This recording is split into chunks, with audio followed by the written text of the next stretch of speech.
we end up. Yes, that means.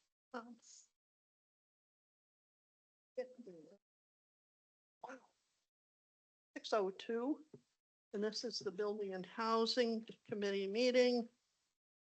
Present are Councilman King, Councilwoman Sachs, Councilman Cooney, Vice Mayor Weiss, I'm Winifred Weiser, our Law Director Brad Bryan, Councilman John Brock, our Housing Director Markel Davis, and our Building Official Bill Bartley. All right, so we're sort of picking up where we left off at the last meeting.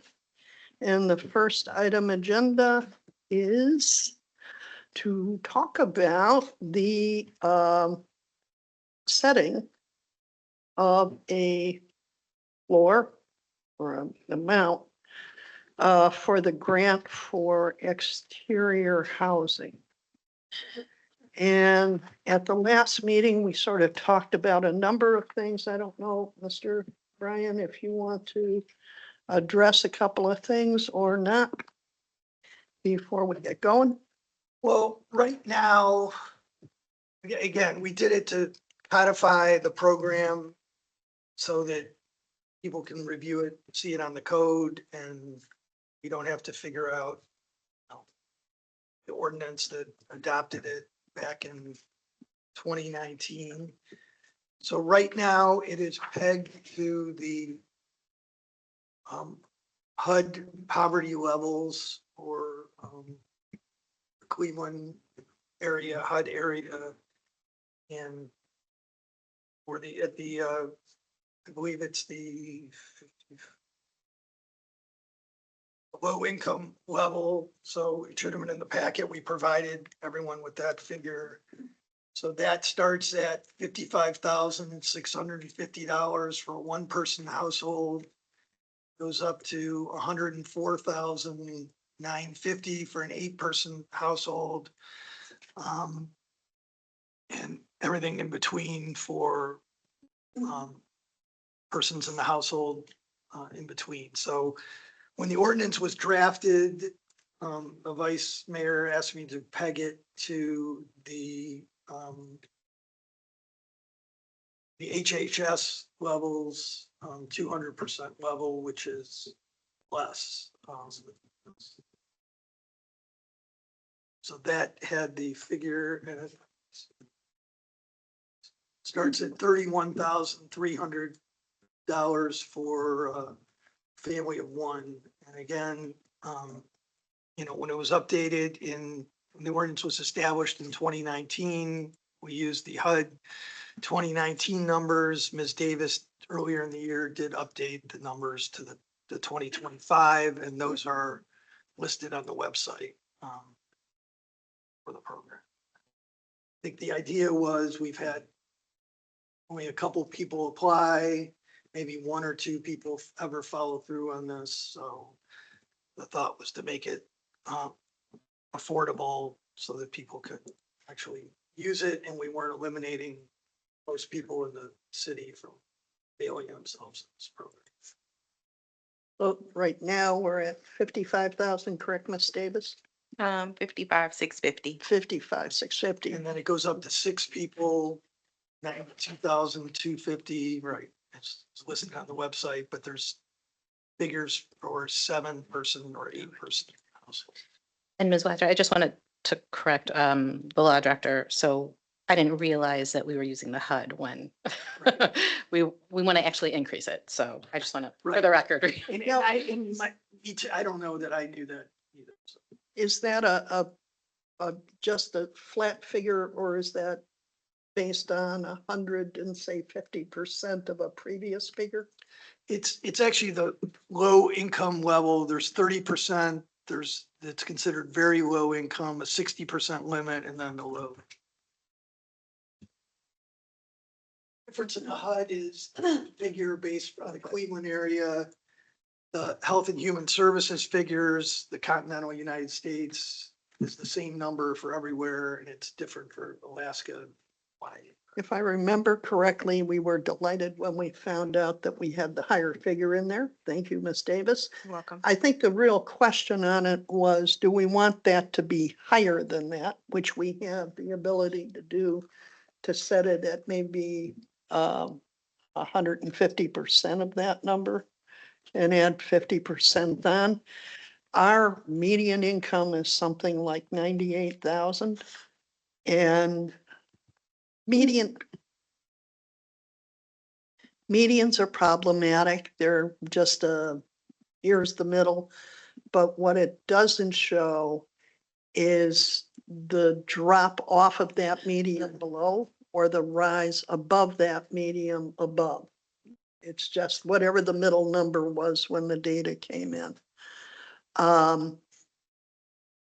In talking to a few people and in talking to the vice mayor, what we were saying in some of the complaints we've gotten are for people who are on Social Security, who have retired, so they have a more limited income. They're not going to be above the median income by any stretch.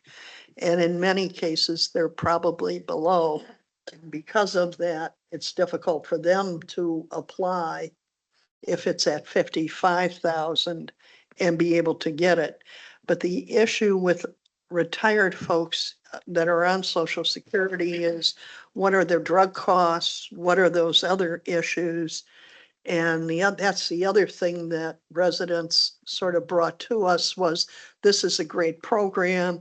I'm earning this, but I have this medical condition that then takes this much of my salary. So basically, if we just take a flat number, we sort of cut out all of those people from assistance that they could use to be able to address an exterior violation that they could get fixed for a couple thousand. So, but I will open it up for comments. Mr. Rock. I have a couple thoughts. When you mentioned HUD, I first looked up how do they determine their income limits and how do they calculate it? And what I'm seeing here that HUD does the median family income, and to be considered low income, it's 80% of that number.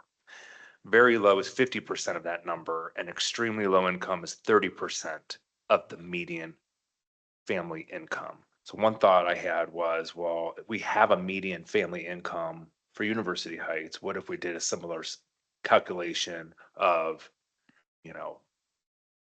50% of that or 80%, depending on where you want to be on low income, very low income, or extremely low income? Or do we look at not the gross income, but the adjusted gross income? Because as the chairperson mentioned, medical bills, et cetera, would adjust that gross income. Well, that might be something that Ms. Davis might respond to. Are we looking at the adjusted gross income when they apply? The finance director or former finance director was the one who actually did the calculations to determine if they qualified or not. It was probably based Ms. on White. tax returns, right? Yep, there's a lot of calculation in that. Yeah, I guess Returns, comments et to cetera. Mr. Rock's comments, I guess. I don't know how often we can get the University Heights, median income. We get it with the census. Census. And I don't know, that's every 10 years. I don't know how often it's updated in between. The advantage of these numbers are we have yearly numbers that the federal government's giving to us. So one thought that we may want to consider is, picking a higher number based on this HUD scale that might be higher than the one person number, but not, increase it by every person in the household.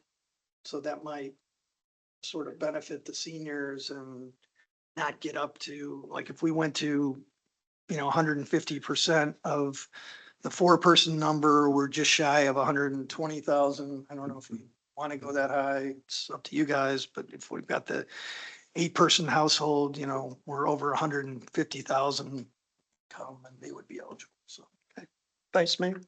Yeah, I just wanted to respond to Ms. Davis's response to adjusted versus, I deal with the poverty levels a lot at work, and it's always the adjusted gross income. So it is a lower number, which actually in a program like this helps, Right. helps them get qualified. Okay. But we still have, some seniors that are not hitting that because of Social Security. And then I would say too, to that, then at that point, we would have to determine what are qualifying things for deductions. Well, if you do adjusted gross income, it's line 11 on the tax return, and that's it. So yeah, that should be an easy. Mr. King. Thank you, Councilwoman. So another thing that, we're talking about income levels as a barrier to access to this funding, but it also appears that you actually have to be cited to be able to access the funding. That's correct. Right, so it's a reactive measure. The city has to cite someone, and then the person has to then seek the funding from the city, and then they must qualify.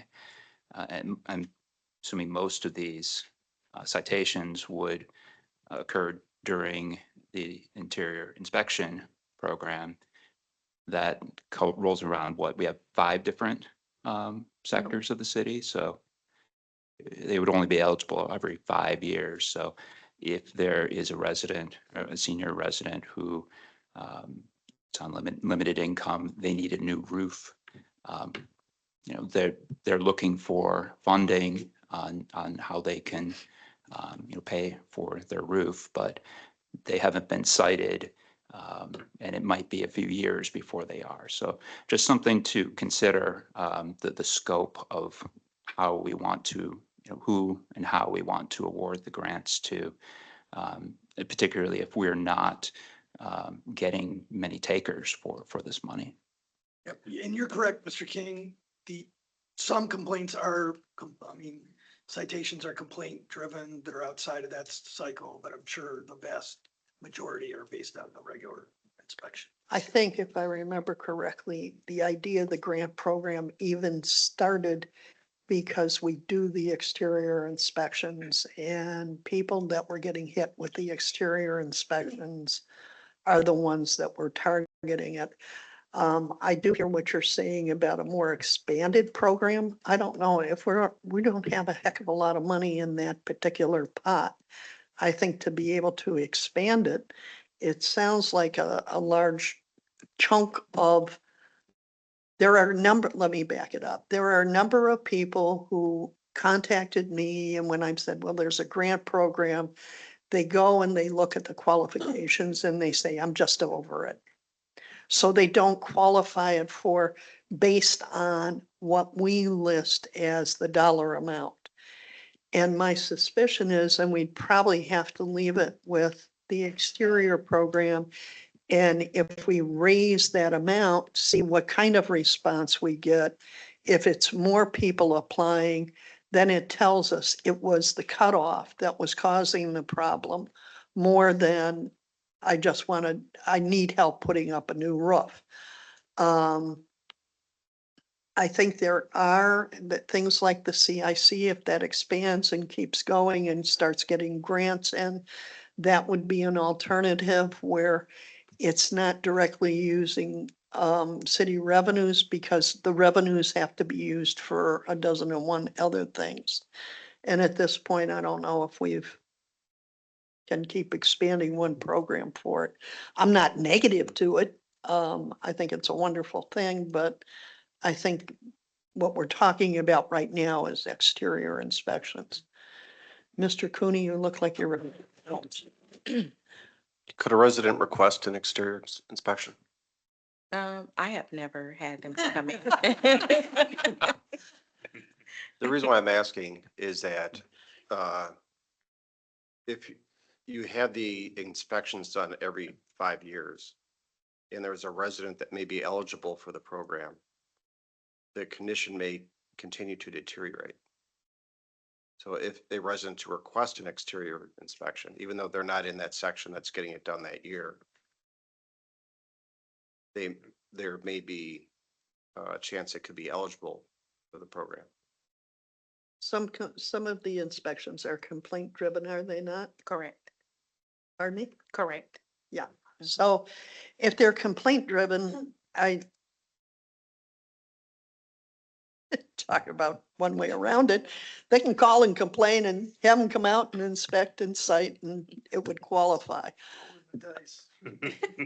Yeah, I mean, I Is just, it ethical? I'm not sure, but it It's is, just- yeah, that's why I said like the inspection would have to be completed. I guess there could be, I don't think the Hypothetically. the ordinance doesn't specify exterior, does it? I think it does. Ah, Doesn't it know okay. exterior? There you go. Appears, but I don't know. Vice Mayor? So I would, I think that's a good point that Mr. King brought up, but I would like to see data, like after the first year or the first 2 years, how many people actually, as long as we, make sure that it is publicized appropriately. I want to see how many people are actually using it, and then we could see about, increasing it or changing the citation piece of it. I'm also just wondering if our median income is so much higher than, I think it was 55,000 for HUD, for one, if maybe, we can kind of compromise and go in the middle. So, every 10 years is, we have that census, but HUD every year adjusts. So maybe every year we adjust like to a middle number. Well, if we benchmark it to the HUD, thing and do it as a percentage of, then every time the HUD number changes, the housing department would automatically change the thing. We wouldn't have to. And I believe when I talked to you, Mr. Bryan, you said it's better to put what we're benchmarking to in the ordinance and not dollar figures. Right. That makes So that as they change, it's an automatic change for us. So I think I have a question. It's kind of general unless exterior. So it says the property maintenance grant program provides 2,500 to University Heights residents to correct property maintenance violations cited by the housing department. So is that just limited to Well, exteriors? the way the draft of the ordinance is written, I think we did talk about exterior. So it says it's a residential exterior property maintenance grant program. So it does limit it to exterior violations. Right, but what if it's exterior violations from a complaint? Yeah, true. So it would still fall under this, not just the exterior program on the Yeah, 5-year just- cycle. Citate, right, any type of citation. Okay, So that would take a tweak on the website as well, because it's currently linked to the exterior inspection. So that would have to sort of be broadened out, and that might do it. Do we have I'm just running numbers here Uh-oh. to see. somebody's running a calculator? I mean, so 20% is 66,000 and 30% is 71,500. And I guess the question is, do we want to adjust it for each person in the household? Do we want to just use some adjustment? Do we want to just use the adjusted gross income and pick a number in the middle? Like but for 4 persons, it's 79,500. 5 persons, it's 85,900. I think if I remember correct, Ms. Davis, because I don't have it in front of me, you do list by number of people. Is Correct. that correct? Mhm. Okay, so what's currently being done is the HUD numbers are being used based on that. So we would just do 120 or 130% of whatever that base number is from HUD. Okay. And that would increase it all the way up the line. I think increasing it based on the number of people in the household captures if anybody in the household is working, so where you might have 3 people working. Now that we have kids that apparently don't want to leave the nest. It's true. There's more kids are staying home. Are they dependents? Huh? Like, are they dependents, like on the tax return? Depends. Well, that Some that are- could affect the adjusted gross income, right? Yeah, Only that if they're would- if dependent. they're If dependents, they'll adults show are up. Working, Exactly. Yeah, So they they're could not- live in the same house, but not really be part of that equation. Correct. Mr. Cooney, Thank you. Isn't the adjusted gross income, is that commonly used for you're looking for these types of programs? Yes, Wouldn't that's the that number. be, yeah, so so what are we looking? so I think we need to decide then 120 percentage or 20? What did you say? 130 would take the 55 to? 71,500. So that would be one person, 71,500.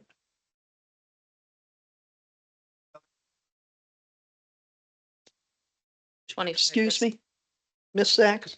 I think that's too high. I also work with very low income and subsidized care and all kinds of things. And the typical amount is actually 200% of federal poverty, which is at $31,300.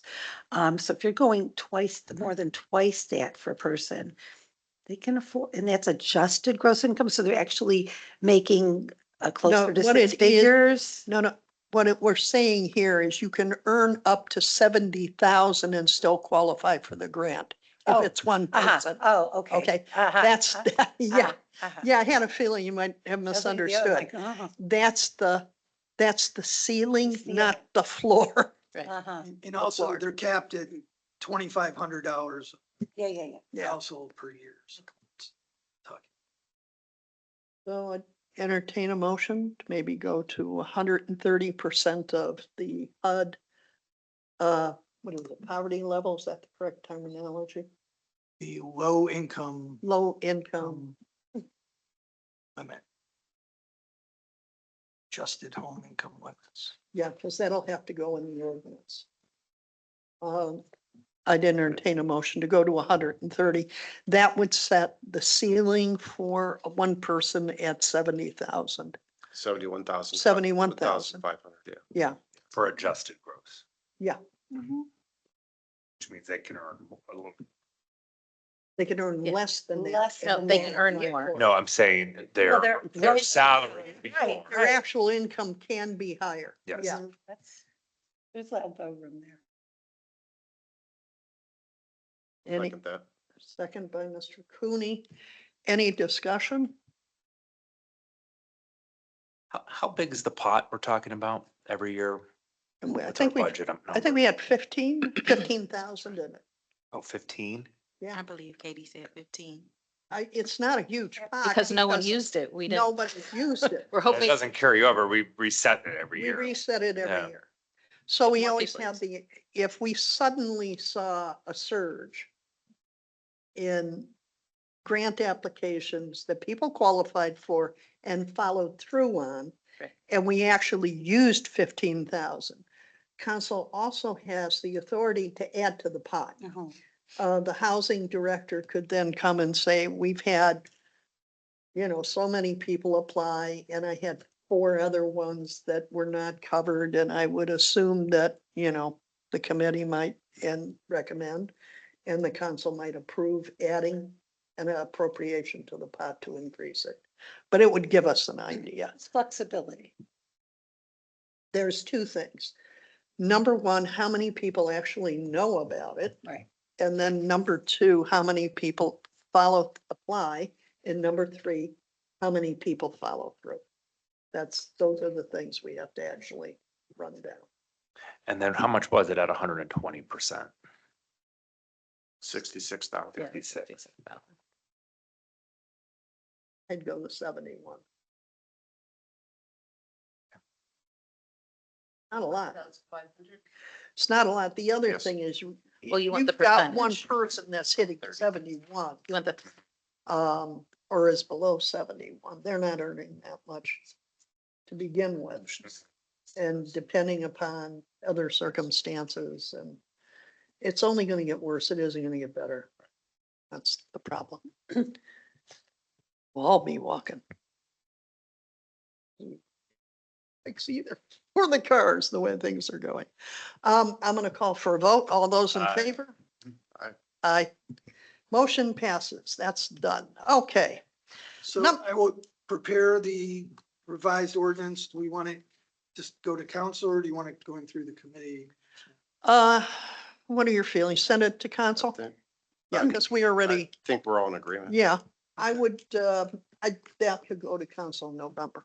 Okay, sounds good. All right, one thing off our plate. Second one, continued discussion of potential sidewalk repair assistance program due to lifting and damage created by city trees and other city-related work. Thank you, Ms. Davis. If you had a chance, Ms. Davis sent us through this afternoon a quick report that was run on the exterior maintenance program violations from May 1st to August 8th. Did we end up, was August 8th the cutoff date for exteriors or Give and take. give or take? Okay. And I did a quick run through on this and let's see. Re-level public sidewalk blocks, no ramping or grinding. There were 88 of them. And repair all cracks, 1/2 or wider and deteriorated, no, that's asphalt. Whoops. Replace deteriorating cracked sidewalk blocks. And there were 86 of those. If I remember correctly, I think leveling was running, what about, 1,500 to 2,000 per block? Which means we're looking, that would be a substantial amount if we said, I thought that was If- for the new, for replacement, was that? no. That was no, the no, no, no. leveling? This was leveling, John. It was leveling. Hmm. We had a couple people come in and share their pain with us about the cost, and I think at, wasn't Fall Fest. Must have been Juneteenth. A couple of people I talked to there said, I think one guy had 2 to be leveled. It was 2,400. Oh, yeah, they've gotten very, very expensive, and that's part of the reason why we talked about it. But if we looked at 88 and just ballparked it at a couple of thousand, we're looking at $176,000 for that program alone. I think last I heard, you can replace a block, fingers crossed, if you get in early enough and find somebody who can do some concrete, at about 800. per That's where I'm block. confused then. Why is that less than the re-leveling? That was. Because they just tear it out and it's, you just break up the block and then put down the base and then put in concrete. It used to cost more because we used to require rebar in our sidewalks. I'm just confused if the material's already there and you're just re-leveling. I mean, I just had one re-leveled, but I only paid $400. How much did you pay? 400. Wow. Who did So you that's get it why I'm confused. I could see the $1,000 being the replacement. That sounds correct to me. But I just didn't think the re-leveling would be higher. That's, This is what, okay. Ms. Davis? I is that think what there's they're- other factors in that as well, like grinding the tree roots Okay. or That would make. multiple trips. If they're using someone else to grind, then that means there's a waiting period, which I think is what also makes this very complicated.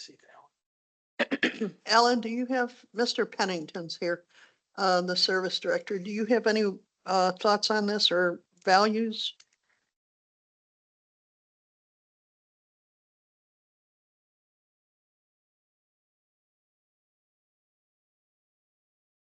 No. Sit down maybe at the desk. Yeah, there's, yeah, use one of the, I can never get that remote one to work. It'll be nice. Okay, I don't have any exact values. I know in the past, new slabs were running somewhere around $500, but that's a couple years Yeah. back. So I know they've come up. So I'd say, if you're looking maybe $700, $800 for a new slab, that would be somewhere in the ballpark of what I would expect to see. Leveling is a different process with them having to put the grout underneath it and pull it up.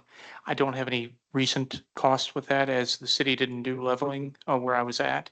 We removed and replaced. So I did not contract to have any of that. Mr. Pennington, so what you're saying is the homeowner or the contractor contacts the city and you guys come out and raise the sidewalk? No, over there, we had a program in place in Mentor Oh, you're where, talking about. yeah, in Mentor. Okay. So that's what I was referring to is the sidewalk program we had in that community when I worked there 2+ years ago. And in my situation, it was not the tree, it was the sewer. So they had to lift the slab, which is a lot different than the tree root pulling up the slab and cutting the root out. So I could see where that would be more expensive. I was thinking of a depressed slab. Right, right. That's what they said. So that could be, because maybe it's the roots. Yeah, so I mean, even if it's 1,000 if we were to try to take on the cost and it's figuring it at 1,000 per block, we're looking at a program for just leveling at about $88,000, $90,000 per year. Vice Mayor. So thank you, and thank you, Ms. Davis, for this information. It's actually really helpful. It gives us a good idea about the different citations. We don't know though necessarily if it was caused by the tree. So, that is what we're actually manually going out to Oh. identify with pictures. Okay, so it could be less than the 88. So, yeah, Specifically so, from the tree. in the email earlier, I had also explained that we don't have a way to filter out the point of sales for the rentals. So this Oh. is point of sales and rentals that are in that same, area of Area. the city, correct? Okay, So once we complete that process, then we'll know specifically how many were the result of, the tree. which is still probably the majority. Mhm. Okay, so let's say that we share the cost of, not the whole burden, but share the cost of that. And I know, Mr. Rack, you mentioned there were a couple other items you wanted to discuss in regards to the sidewalk piece. Oh, I had mentioned incorporating that into the tree maintenance fund. Right, I thought you mentioned a couple other things too. I think we definitely should use the tree maintenance fund for that. Oh, you mean that would cause the Yeah. degradation of the Yeah, you said at surface? the I next would meeting say, you had a couple other. well, in our situation, it was the sewer. We had the sewer line replaced. So they had to dig it out. That's what you and meant. Okay, fine. And this is our second time leveling it, actually, so that was problematic. But one thing to consider, though, the 88 number here, that's the number of citations, it's not the number of squares. So it very well could be there are more squares. It could be, multiple. There's usually not one square. You're Yeah. right. Davis, is this per square or per site? When the citation is it written for each square? Or is it written for multiple squares at once? So it's one line and it can have multiple, Okay, so there can Block be number more than one. 88 or less, or pulling out the point of sale and the rentals from the average homeowner. Where if we ballpark it at 80 per year, at least it gives us a ballpark. and this, I'm sorry, the program is specific to ones only caused by tree roots, correct? Yes, that's Okay. all we were looking for. Because the sewer technically so they had to replace the sewer from the street to your junction. yeah, the city was responsible from the street to the edge of the sidewalk, Right. including under the sidewalk. Including under. So the city should have paid for that sidewalk square, not you. They replaced the square, they just didn't level it the 2 times it needed leveled. Oh, It's sunk is what you're It saying. sunk. it's Yeah, sunk. and it they sunk didn't the come following back. year Yeah, because they it didn't come settled. Back, They and came back. that led to a citation for you. Okay. Mrs. Sachs. Thank you. Okay, so we're talking about, reporting costs per, resident, per property. But I think part of the conversation, if I remember, was to count all the squares that meet these, whatever the criteria are, and to try to get a volume discount so that it's actually perhaps could be a better cost that could be split or whatever is Yeah, decided. if we were to shared. adopt this program. And then I'm thinking maybe as a second, tier, once the tree sidewalk program is repaired in X amount of time, perhaps that contractor, we could negotiate to pass a discount for whatever the residents need, like for sewer, repair, some other related concrete driveway, whatever. Give them the option of having some kind of it's not the same type of partnership because we don't feel the responsibility, but maybe that's a dependable contractor who has That's the second invested. item. A That's the second- next oh. item on the agenda. Thank you. Right now, we're only talking about tree roots. Okay, got We it. split, I thought you split between. the ordinance that came to us had both together. And we had at the meeting said we didn't want both together because the tree roots are caused by city trees. And as long as it's caused by city trees, we felt the city had some responsibility. So but even the next, so I read it differently. I get it now that you're saying it. So C, and I'll stop talking about C, is only regarding sidewalks. It's not other types of concrete. No, no, Okay, just thank you. sidewalks Okay, and just sidewalks directly affected by tree roots. that's B. We don't have to bear the full cost. We can agree to provide half the cost. Half the cost of a volume discount even. Or we can actually, but here is the thing that we all need to remember. And I'm sure Ms. Davis will point this out to us lovingly. If we turn around and we create a program where the city goes out for the bids, goes out, we have all the addresses because they're citations, that we would go out for the bids. That means someone in the administration has to run that to go get the bids. Then when the bids come in, how we handle that is again an administrative task because each resident has to be contacted. Here is the program. Here is how much we have been able to negotiate a dollar amount for the repair. If you join the program, we can provide this much. And if not, you're on your own. You're free to do as you wish. However, you're going to have to repair the slab. But there's an administrative piece, and then we have to track that. We have to track them paying us so we can pay the contractor once we know who's participating. So it's not impossible because of computers these days, but it's something we need to recognize as a task. Understood. Right. And if they don't pay. Or by a we send them a deadline. Bill, yeah, we put it on the tax duplicate. Yeah. And there's gonna be a handful of properties that kind of fall through the cracks if they get sold, before we get it on the taxes. True. Those Or things. requiring there have to be a part of the application Excuse me, process. could you- Or requiring there have to be a part of the application process. That's So we true. could have that That's upfront really versus. interesting. That's not a So it's bad like they're idea. buying Not a into bad it idea. at the beginning. And I think it's not just your department, the finance department should be Yeah. an equal partner in this.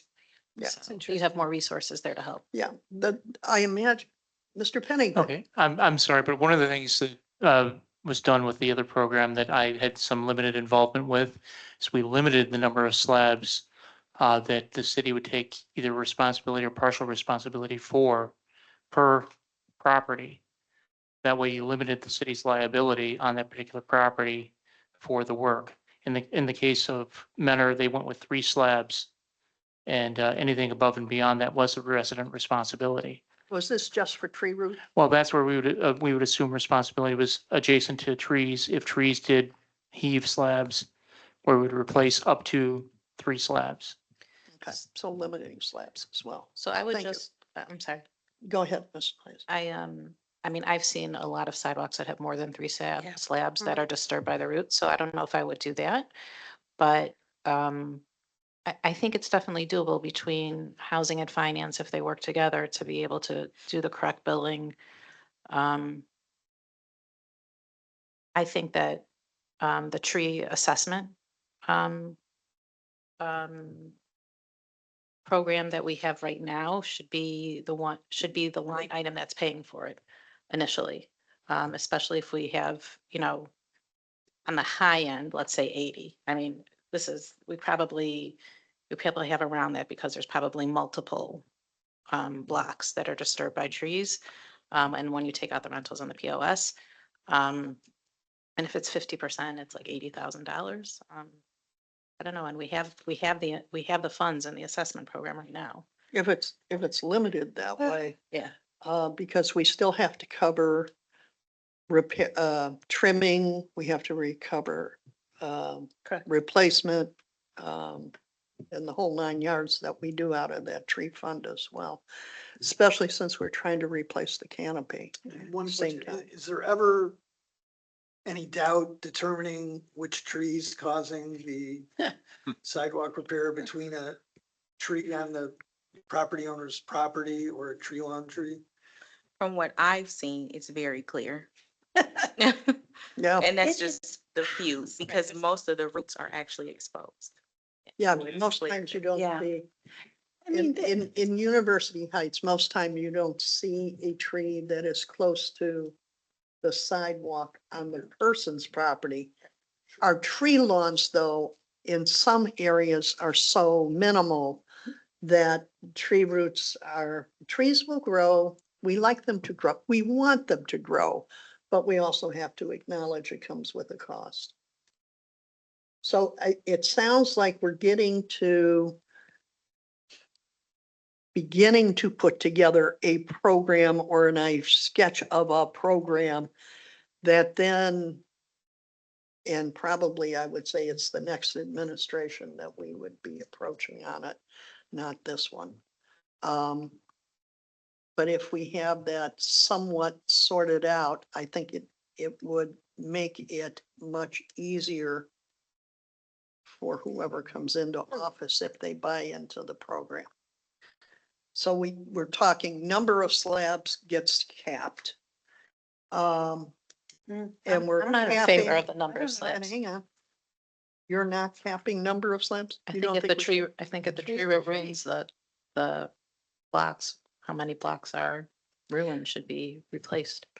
I think if the objective is to repair our sidewalks and the root cause, if you will, pun intended, is the tree lawn tree, it's doesn't matter how many, it is what it is. It's just the luck of the draw if the person has, that type of property or not. And some will have none, many will be just fine. Well, we know that. Mhm. We're looking at 88 right now.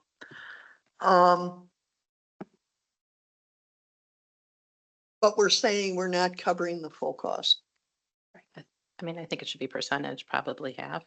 But other people, I would love to hear what they think. Mr. Pennington, I would say that if you're looking at the cost, if you say there are 80 properties that may be affected by the tree lawn trees, and assume just 3 slabs per property, you're now talking about $3,000 per property, which puts you up about 240,000 per year you'd be looking at with this program. So that's where you have to take that into account as you're looking at your numbers and the participation. In addition to the grinding of the tree roots. Yeah. If the contractor does not take care of, or well, that gets built into the bid. Mhm. I have a simple- Mr. Rock and then. I was just gonna say, but we're doing it. I imagine there would be a bulk rate or it would be Yeah, bid. this is gonna go so- down substantially. Mrs. Sacks. Thank you. I think we have a budget, okay? And then we see how many slabs that is. And then we determine what the percentage is. It may not be 50%, it may be a 20% discount off of a volume discount. Whatever it is, it will be better than the person doing it themselves, but I don't think it can be just however many and we do 50%. I mean, we'll get into a lot of trouble. So at some point, we probably should look at it and have a budget, at least to begin the program. The other side of this is I'm a homeowner. I now find out there's a program. But I want to know how much I'm committed for. You've come to me and you said, okay, I got a bulk price. Here's the price. You know, if you join the city program, that it will cost you full thing. Then we come back and say, oh, well, we can give you a couple $100 towards it. That's not what I'm saying. Pardon? That's not what I'm saying. Well, I wasn't saying that's what you're saying. I'm saying I'm a homeowner looking at the program and there's no idea of how much the city is willing to contribute. That's where I think we sort of have to have, you know, the city will pay up to 25% of the cost, Exactly. or the city will pay up to 30% of the cost. And if we start it and we begin to realize we can pay more, we can increase it over time. Mrs. Weiss. Ms. Axer, what you are saying is that we have a budget. We're going to say, I'm going to put $100,000. I'm throwing a number out, $100,000 into this program. Whatever that percentage is, then Yes. that's what you're saying, That's right? what I'm saying. Okay. So they'll know what it is. It'll be, no matter what, it'll be better than if they have to do it themselves. It'll be more reliable. It'll be some type of discounted to what they would get on their own. And it could be better or not. It depends. We don't even know how much it really costs. Mr. Bryant. Is the cement contractor going to be doing the grinding of the roots too? I Are they think, qualified I to think do if it? I would think so. Well, No? that's what I was saying. The cost may be even more because you may need someone who can come out to tackle all of those. So you're talking about the tree root grinding as well. I also have a comment on that, is will the grinding of the roots kill the tree? Yeah, it's the other You part know, of the and is problem. there, so who's going to determine that and if it's safe to do that? I mean, I have this personal situation with Well, the there we sidewalk go. in front of my house. Yeah, and there we go with the service department and the arborist. Yeah. That the arborist would And it- have to be involved with it. And some information, I looked up a permit for a sidewalk replacement. Just picked one, it was valued at $700 and it was for 3 squares. Wow, that's good. That's better for us. Now, that's And just a homeowner. replacement. That's not leveling. Yeah, right. It's Okay. replacing three. Please keep those two things. Okay. No, but replacing is usually more expensive than leveling, isn't it? No, the leveling is more expensive. A lot of times contractors will, when they bid a project, it's kind of arbitrary on their end. They want to do the job if they have other jobs that are more expensive, so they just sometimes increase the price a lot. So Mhm. you've got to be careful of that sometimes. I asked the guy to give me an estimate on 1 square. He said $1,500. And I looked at him and said, I know that's high. And he looked at me and he said, I'm really busy. That's how much it costs right now. Right. The other thing is, I don't know who Time's dinged. We still have 9 minutes.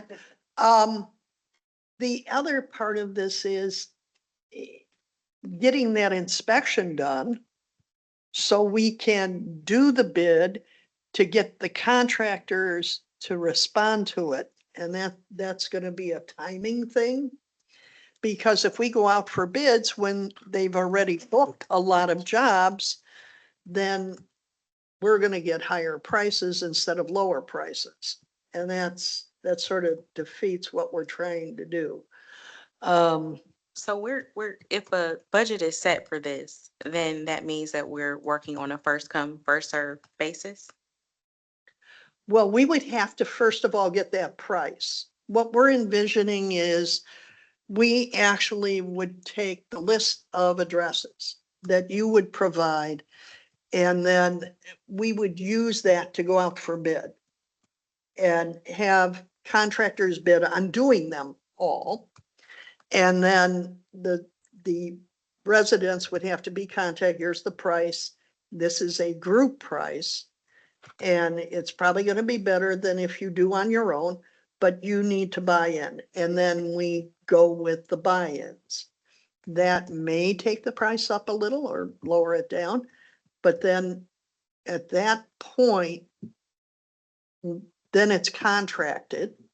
And they're either giving us, as you have indicated, which I think is a good idea, to buy into the program at least one half of the cost. Through an And- application process. Yes, So through that- the because- application process, but each one of these, each resident has the option to apply. But we have to give them a time limit, because that way what we're doing is trying to get the contractor to come in. And instead of doing one square one month and then 5 squares the next month, they come in and they know they have 40 squares to do. Here's the addresses. They actually plan it and go right through to do the 40, all within a scheduled time. So it cuts their time down, makes their work more efficient, which brings the price down. Mr. Cooney, and then we'll go to Mrs. Sachs. Thank you. Yeah, so when are the exterior inspections complete? Like each month, there's a certain number of streets that are finished, correct? So what we did was we took the total number. I had set a period of time that I wanted him to be finished by, and we divided it that way. Is that what you're asking? Yes, like when would they begin versus when would they be done? Well, so it can vary. It just so happened that we started in May this year. Okay, and are they still ongoing at this? point? No. Okay, when It did, ended around August 8th. August, okay. Mm. So what I'm thinking, based on what you were saying, Ms. Weiser, is we'd have to have the exterior inspections completed. We would know the number of slabs that would have to get replaced. We would have to make the arrangements to go out to bid to say, this is how many we have, because then we're also up against the clock for the fall for when it gets cold.